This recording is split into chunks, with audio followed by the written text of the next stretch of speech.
સુરતમાં spa hotel પર ધમધમતા કૂટણખાના હવે કારખાના સુધી પહોંચી ગયા હોય તેવો ઘાટ સર્જાયો છે. વરાછા વિસ્તારમાં આવેલા ઘનશ્યામનગરમાં ધમધમતા કૂટણખાના પર રેડ કરવામાં આવી હતી.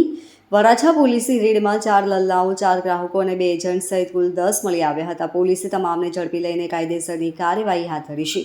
વરાછા પોલીસે લાંબા સમયથી ઘનશ્યામનગરની શેરી નંબર 20માં 242 નંબરના મકાનમાં ઉપરના માળે દરોડા પાડ્યા હતા.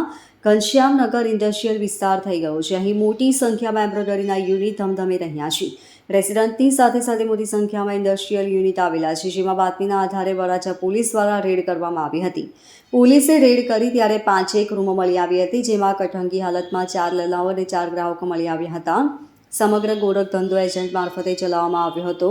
2 એજન્ટને પણ ઝડપી લેવામાં આવ્યા છે. લલ્લાઓને મુક્ત કરાવવાની સાથે સાથે સમગ્ર કૂટણખાનું કેવી રીતે ચલાવવામાં આવ્યું હતું તે અંગે પોલીસે વધુ તપાસ હાથ ધરી છે. Bureau report LK star news, Surat.